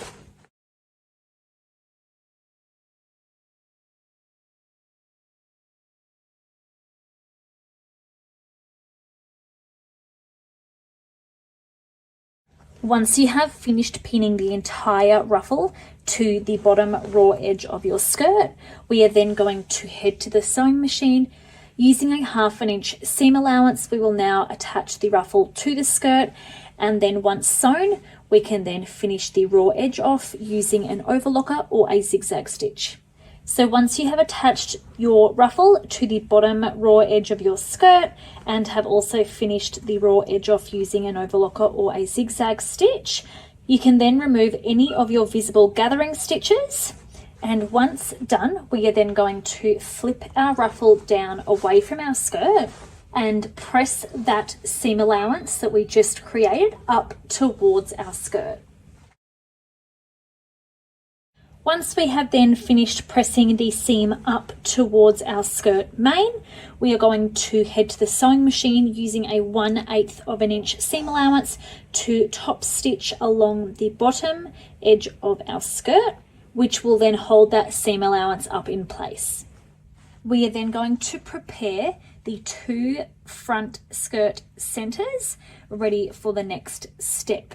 So we will be essentially folding the fabric here towards the wrong side of the fabric by 1/4 inch, just like we did at the bottom of our skirt ruffle. At this stage, we can use that tip from before, which can then make it a quicker and easier step to get done by using an overlocker or a zigzag stitch to stitch along that raw edge, and then we can use that as a guide when folding.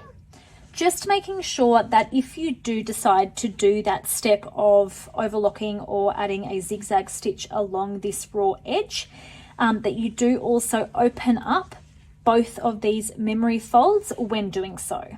So I have just overlocked the 2 center front edges there on my ruffled skirt. If you have chosen to not do that step, that's completely fine, and you can simply just press it towards the wrong side. Without doing that, you can just measure the 1/4 inch up instead. We are going to be folding the center front edges towards the wrong side of the fabric by 1/4 inch. Or if you have decided to overlock that edge or use a zigzag stitch, you can now use that stitch line as a guide when folding over and pressing. I'm going to then repeat that for my second center front edge. So once you have finished pressing both center front edges towards the wrong side of the fabric by 1/4 inch, now for the ruffled version still, we are then going to be refolding the first memory crease that we created earlier. So this was the one that was 1/4 inch from the edge. So refolding that up towards the wrong side of the fabric and pressing if needed. Then repeating that for the second side. So just refolding that first memory crease and pressing. So we are refolding that over top of our center front edge fold.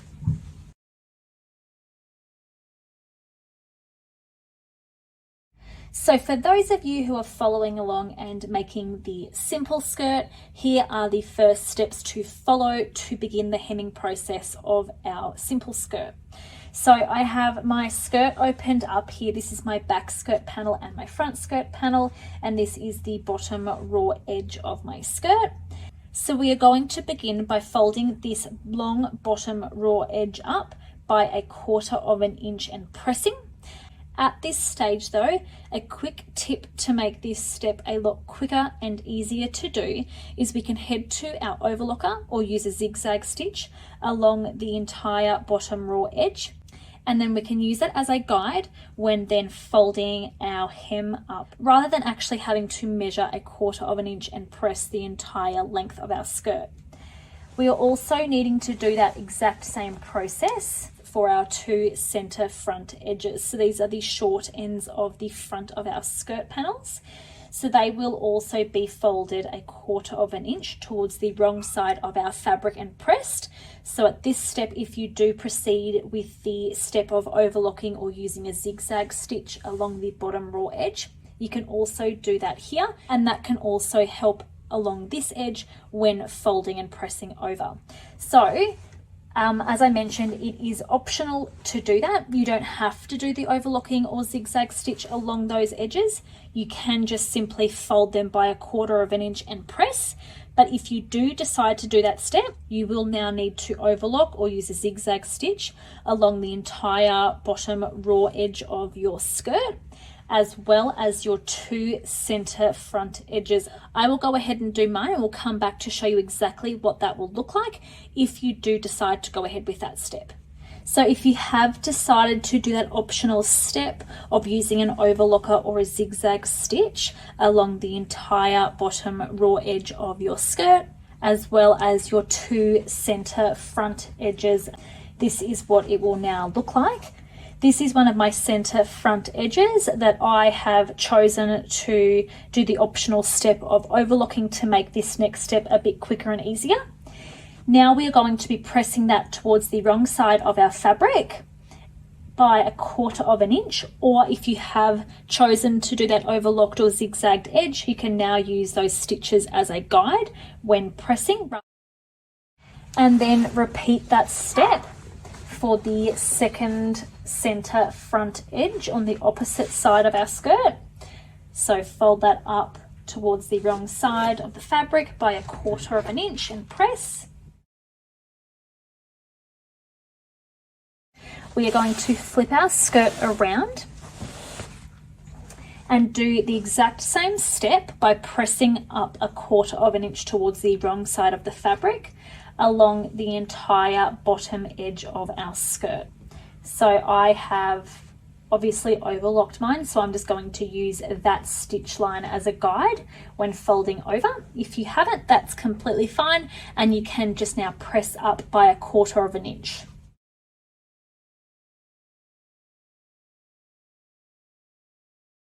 So for the simple skirt, we now have folded 1/4 inch over towards the wrong side of the fabric for both of our center front edges, as well as the entire bottom edge of our skirt.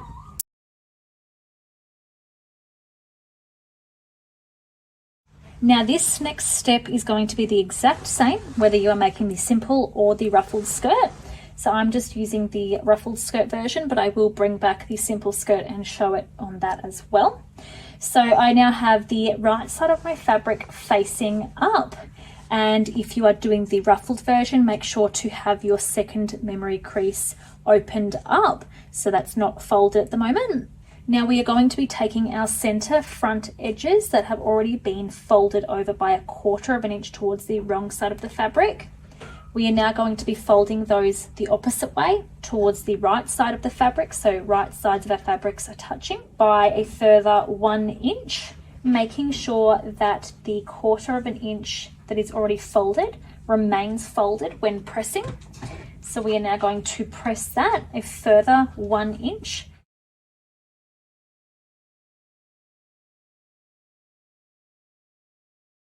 Making sure that when you reach the bottom, your already folded 1/4 inch up towards the wrong side of the fabric also remains in place.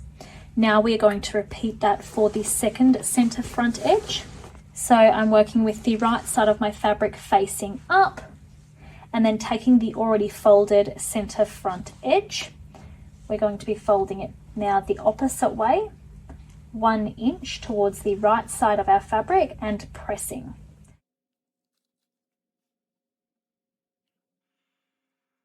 Making sure that all of the existing folds that we have created in previous steps remain in place. Then we can just pop a pin in at the bottom to secure that fold in place.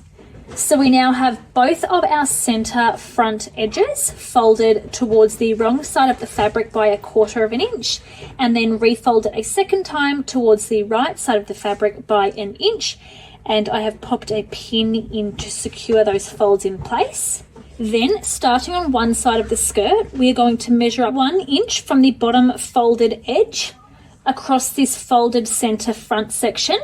So I'm going to measure up 1 inch, and with an air erasable marker, draw a horizontal line in, and then repeat that for the second side as well. So if you are making the ruffle skirt version, these horizontal lines that you've just created should now correspond with your 1 inch memory crease that we created earlier. Once you've then drawn these lines in on the folded section on either your ruffled skirt or on your simple skirt, we are now going to head to the sewing machine to stitch along those lines that we've drawn in, making sure to backstitch at the beginning and the end. So once you have then sewn across those horizontal lines that we've just drawn in, now securing that folded edge in place, we are then going to flip both of the folded center front edges out. Now flipping that 1 inch back towards the wrong side of the skirt, and then just gently push these corners out. So I'm just using a blunt pencil to do that. Then repeat that exact same step for the second side. So just flip that out, and that is obviously the same as well if you're making the simple skirt. So just flipping out the folded center front edges towards now the wrong side of our fabric and pushing those corners out.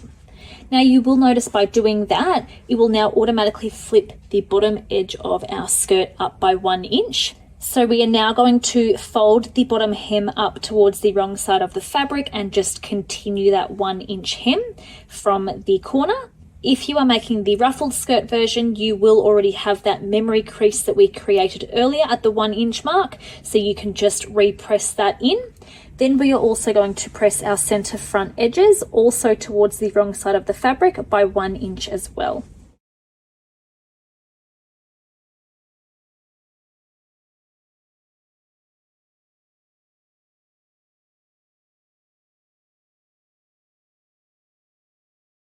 Once you have then pressed your hem and also both of your center front seams, creating a nice sharp crease, we are now going to pin that in place.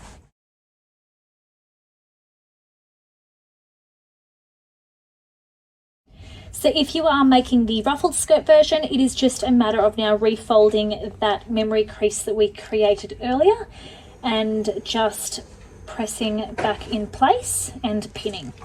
Once you then reach your center front seams, you will do the exact same as the simple skirt by folding that now over towards the wrong side of the fabric and pressing in place. Now, whether you are making the simple skirt or the ruffled skirt, you will now have both the hem pressed up by 1 inch as well as your center front edge. So now heading to the sewing machine, starting at the top of one of your center front sides, we are now going to be edge stitching the sides as well as the hem, and you will continue to hem until you reach the other side and then edge stitch up that center front edge as well. So we will be using a 1/8 of an inch seam allowance. So we will begin by sewing down the first side until we reach the corner. We will then pivot, then continue edge stitching across the whole entire hem, until we reach the second side, where we will pivot at the corner again and then continue edge stitching up the second side. So I'm going to go ahead and do all 3 of my skirts now, and we'll come back and show you what they all look like when completed. So I have all 3 of my skirts now edge stitched. So as I mentioned before, when you reach the bottom corner, you will want to sew down that edge and then pivot and turn to then continue edge stitching along your hem. So we aren't just continuously stitching down that edge towards the bottom fold. So this is what it looks like from the right side of fabric. So it's a really nice, crisp, clean corner, and the stitching will go down, pivot, and then turn.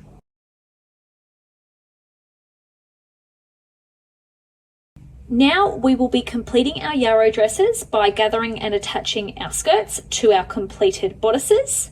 The remaining steps apply for both the simple and the ruffle skirt, so I'm just using my simple skirt for the purposes of the tutorial, but if you're making the ruffled skirt, then definitely follow along with the same instructions. So we are now going to be gathering the top raw edge of our skirts by doing 2 rows of gathering stitches. The first row will be 1/4 of an inch away from that top raw edge, and then our second row will be 3/8 of an inch away from our initial row.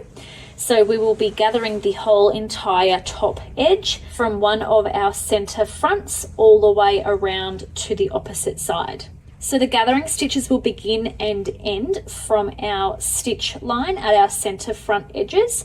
So we do not want to do any of the gathering stitches across our folded edges, as we do not want to gather those. We want them to stay nice and flat.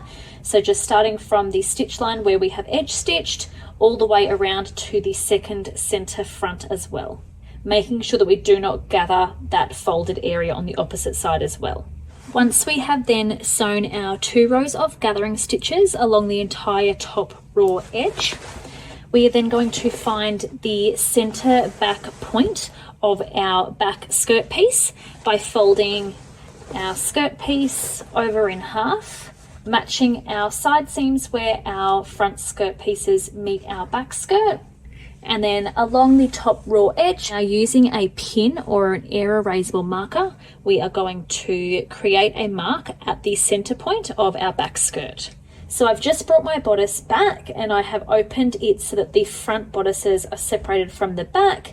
Now we are going to gather our skirt to be the exact same width as the bottom of our bodice.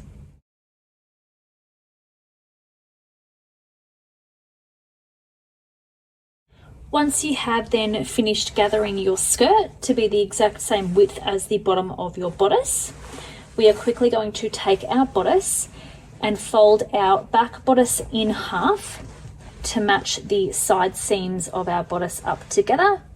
So I've folded my back bodice in half, my side seams where my back bodice is attached to my front bodices are meeting up, and then I'm going to find the center back and pop a pin or use an air erasable marker to mark the center back point out on my back bodice as well. Then flipping that back open, you can now see that that is the center point of my back bodice. And then now flipping our skirt over so that they are right sides together, we are going to begin by matching the side seams on our skirt to the corresponding side seams on our bodice and pin. Then repeat for the second side seams. And then I'm going to match my center back points that we just marked out for our back skirt and also our back bodice. So just aligning those together and pinning. And then we are going to match up the center fronts of our bodice to our center front skirt pieces. So just aligning the edge of our center front skirt with the edge of our bodice and pinning. And remember to make sure that our center front folded areas remain ungathered. So I'm just popping a pin in there and my gathers will begin after that fold. And then match up our second center front skirt piece to the bodice. So just aligning the top raw edge of our skirt with the bottom raw edge of our bodice, and also aligning it with the edge of our bodice. Once we then have all of those main points pinned, we are going to continue by distributing the gathers evenly between those pins and continue pinning our skirt to our bodice. And it is also really important to make sure that our dress ties are completely out of the way when pinning this seam.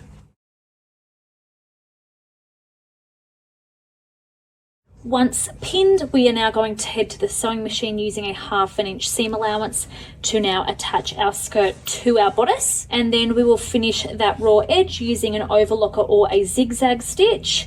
Before you go ahead and begin sewing, you may want to quickly just double check that none of your dress ties have been caught up when pinning that seam. Once you have then attached your skirt to your bodice and have also finished that raw edge off with an overlocker or a zigzag stitch, you can then also remove any visible gathering threads. Then we are going to turn our dress the right way out and press that seam allowance that we have just created up towards the bodice. Once we have then pressed that seam up towards our bodice, we are now going to use a 1/8 of an inch seam allowance to top stitch along the bottom edge of our bodice, which will then secure that seam in place. And a quick reminder to make sure that you keep all of your 4 dress ties completely out of the way when top stitching. Once you have then top stitched along the bottom edge of your bodice, you can now also choose to top stitch up your center front edges and around your neckline as well. Now this is an optional step, but if you would like to go ahead and do that, you can now do so using a 1/8 of an inch seam allowance. So it will just go up your center front edges and the entire way around your neckline and then down the opposite front edge. So if you have then chosen to top stitch around your neckline, then this is what it will now look like. So it's top stitched the whole entire way around. So that is now our Yarrow dress completed, ready to now be tied up. So the right side of the Yarrow dress is folded over first, and these 2 ties will be hidden on the inside. Then we take the left side of our bodice, flipping it over the right side and tying the last 2 dress ties. And so that is your Yarrow dress now completed. So that is my sleeveless version, my flutter sleeve and ruffled skirt version, and also my tie sleeve version. So also with the sleeve ties, you can just tie those in a knot, just as we did with our dress ties. Congratulations on completing your Yarrow dress. If you would like to actually join in a sew along in real time with me, where we split the construction up over a matter of days and actually sew alongside each other, you can join our sew along group on Facebook. So we split the construction up and sew each step together with all of the instructional videos uploaded daily. And there are also prizes to be won just by simply participating in the sew along. You can also join our main Peony pattern sewing group as well, where you can share any of your creations made using any of the patterns by Peony Patterns. So I will link both of those groups in the description below. I hope that you have enjoyed today's video, and I hope to see you again soon.